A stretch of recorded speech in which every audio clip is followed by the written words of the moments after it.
Jadi yang perlu kita ingat dan waspadai adalah ciri-ciri orang seperti Dzul Khuwaisirah dari Bani Tamim An-Najdi, yakni mereka membaca Al-Quran namun tidak melampaui tenggorokan, artinya tidak sampai ke hati atau tidak menjadikan mereka berakhlak baik. Mereka suka mencela dan mengkafirkan kaum muslimin, merasa paling benar dalam beribadah, selalu berburuk sangka kepada kaum muslimin, sangat keras kepada kaum muslimin, bahkan membunuh kaum muslimin, namun lemah lembut kepada kaum Yahudi. Mereka kelak bergabung dengan Dajjal bersama Yahudi yang telah mengfitnah atau menyesatkan kaum Nasrani.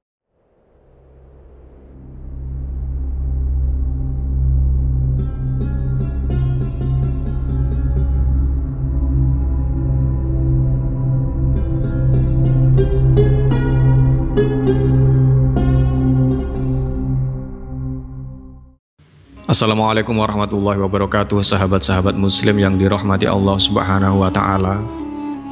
Hal yang perlu kita ingat bahwa fitnah yang mengawali fitnah Dajjal bisa timbul di mana saja dan kapan saja sampai munculnya Dajjal.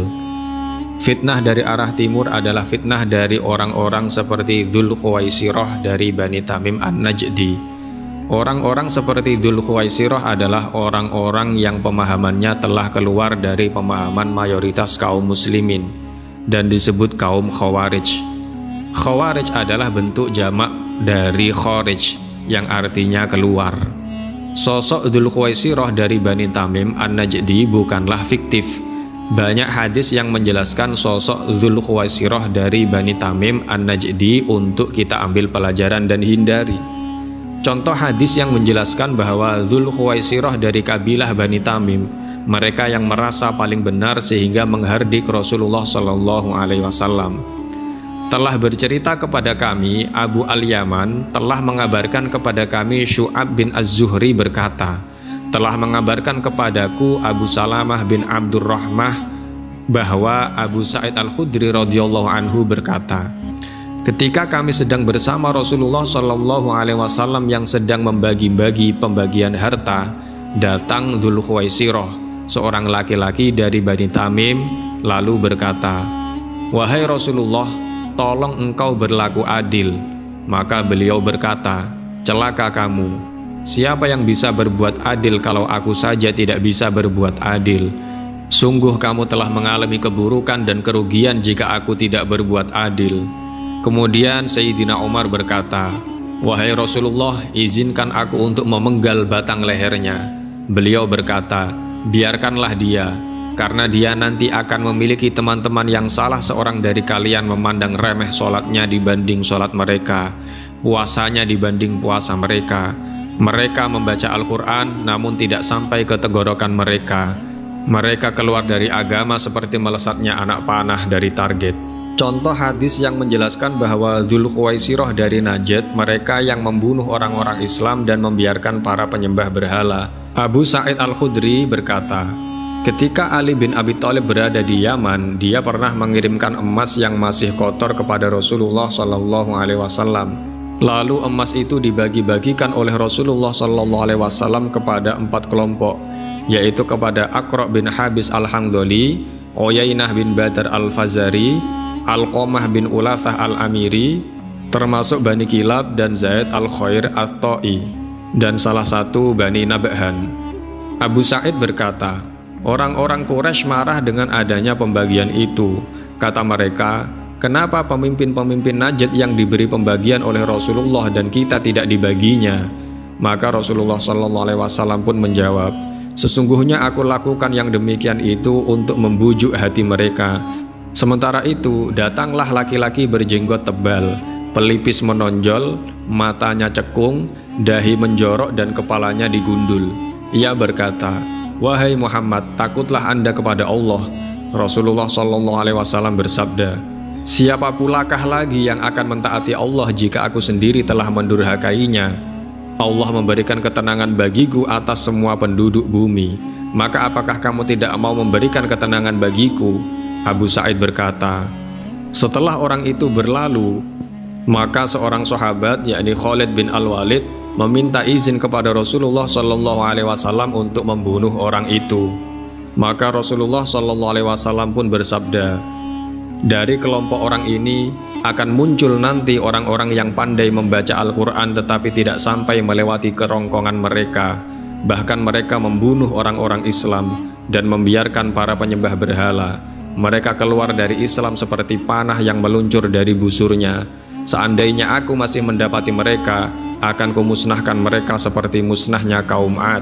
Yang dimaksud membiarkan penyembah berhala adalah membiarkan kaum Yahudi yang sekarang dikenal sebagai kaum Zionis Yahudi, atau disebut juga dengan Freemason, Illuminati, Lucifer, yakni kaum yang meneruskan keyakinan paganisme atau menyembah berhala.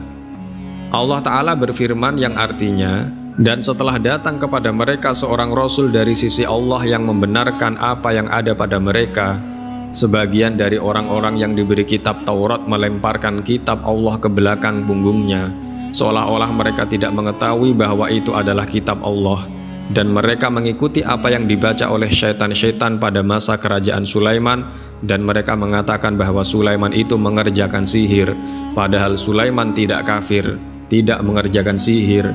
Hanya syaitan-syaitanlah yang kafir yang mengerjakan sihir. Quran Surat Al-Baqarah ayat 101-102. Paganisme berasal dari suku-suku pagan kuno yang merupakan suku-suku penyembah dewa matahari dan yang lain-lain.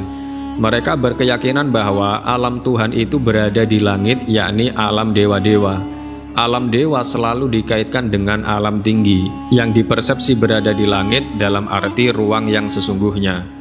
Sehingga kita sering mendengar cerita-cerita tentang turunnya para dewa-dewi, bidadari dari langit yang jauh di sana menuju ke bumi. Orang-orang seperti Dzulkhuwaisirah At-Tamimi An-Najdi yang karena kesalahpahamannya atau karena pemahamannya yang telah keluar dari pemahaman mayoritas kaum muslimin, sehingga berani menghadik Sayyidina Ali bin Abi Thalib, telah berhukum dengan tauhid, berhukum dengan selain hukum Allah. Semboyan kaum Khawarij pada waktu itu adalah la hukma illa lillah, tidak ada hukum melainkan hanya dari Allah. Sayyidina Ali radhiyallahu anhu menanggapi semboyan tersebut, beliau berkata, kalimatu haqqin urida bihil batil. Perkataan itu adalah perkataan yang benar dengan tujuan yang salah. Kaum Khawarij salah memahami firman Allah Ta'ala yang artinya, dan barang siapa yang tidak memutuskan menurut apa yang diturunkan Allah, maka mereka itu adalah orang-orang kafir. Surat Al-Ma'idah ayat 44. Kaum Khawarij salah paham sehingga berkeyakinan bahwa Imam Sayyidina Ali radhiyallahu anhu telah kafir dan berakibat mereka membunuh Sayyidina Ali radhiyallahu anhu. Abdurrahman bin Muljam adalah seorang yang sangat rajin beribadah, sholat dan puasa, baik yang wajib maupun sunnah, melebihi kebiasaan rata-rata orang di zaman itu. Bacaan Al-Qur'annya sangat baik. Karena bacaannya yang baik itu, pada masa Sayyidina Umar bin Khattab radhiyallahu anhu, ia diutus untuk mengajar Al-Qur'an ke Mesir atas permintaan gubernur Mesir, yakni Amr bin As. Namun karena ilmunya yang dangkal, yakni pemahamannya tidak melampaui tenggorokannya, sesampai di Mesir ia malah terpengaruh oleh hasutan orang-orang Khawarij yang selalu berbicara mengatasnamakan Islam, tapi sesungguhnya hawa nafsu yang mereka turuti. Ia pun terpengaruh, ia tinggalkan tugasnya mengajar dan memilih bergabung dengan orang-orang Khawarij, sampai akhirnya dialah yang ditugasi menjadi eksekutor pembunuhan Imam Sayyidina Ali radhiyallahu anhu. Orang-orang seperti Dzulkhuwaisirah dari Bani Tamim An-Najdi, mereka membaca Al-Quran dan mereka menyangka bahwa Al-Quran itu adalah hujjah bagi mereka. Namun ternyata Al-Quran itu adalah bencana atas mereka. Rasulullah Shallallahu Alaihi Wasallam bersabda, akan muncul suatu sekte, firqah atau kaum dari umatku yang pandai membaca Al-Quran, di mana bacaan kalian tidak ada apa-apanya dibandingkan dengan bacaan mereka. Demikian pula sholat kalian daripada sholat mereka, juga puasa mereka dibandingkan dengan puasa kalian. Mereka membaca Al-Quran dan mereka menyangka bahwa Al-Quran itu adalah hujjah bagi mereka, namun ternyata Al-Quran itu adalah bencana atas mereka. Sholat mereka tidak sampai melewati batas tenggorokan. Mereka keluar dari Islam sebagaimana anak panah meluncur dari busurnya. Hadis Muslim 1773. Orang-orang serupa Dzulkhuwaisirah dari Bani Tamim An-Najdi, yakni anak-anak muda yang belum memahami agama dengan baik, Mereka seringkali mengutip ayat-ayat Al-Quran dan hadis-hadis Nabi, tapi itu semua dipergunakan untuk menyesatkan atau bahkan untuk mengkafirkan orang-orang yang berada di luar kelompok mereka, padahal kualitas iman mereka sedikit pun tidak melampaui kerongkongan mereka. Telah bercerita kepada kami Muhammad bin Katsir, telah mengabarkan kepada kami Sufyan dari Al-A'mas, dari Khaisamah dari Suwaid bin Ghafalah berkata, Sayyidina Ali radhiyallahu anhu berkata, sungguh aku terjatuh dari langit lebih aku sukai daripada berbohong atas nama beliau sallallahu alaihi wasallam. Dan jika aku sampaikan kepada kalian tentang urusan antara aku dan kalian, ketahuilah bahwa perang itu tipu daya. Aku mendengar Rasulullah sallallahu alaihi wasallam bersabda, akan datang di akhir zaman orang-orang muda yang lemah pemahamannya atau sering salah paham. Mereka berbicara dengan ucapan manusia terbaik. Maksudnya, mereka suka berdalil dengan Al-Quran dan hadis, namun mereka keluar dari agama bagaikan anak panah melesat keluar dari target buruan yang sudah dikenainya. Iman mereka tidak sampai ke tenggorokan mereka. Abdullah bin Umar radhiyallahu anhu dalam mensifati kelompok Khawarij, beliau mengatakan, mereka menggunakan ayat-ayat yang diturunkan bagi orang-orang kafir, lantas mereka terapkan untuk menyerang orang-orang beriman.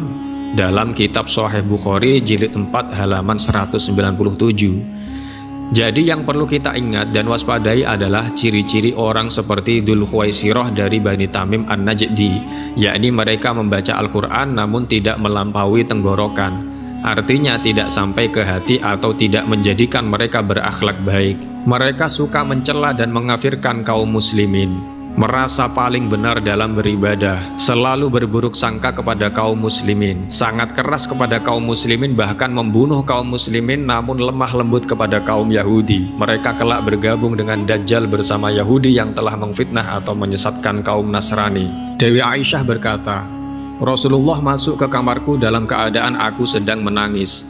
Beliau berkata kepadaku, apa yang membuatmu menangis? Aku menjawab, aku mengingat perkara Dajjal maka aku pun menangis.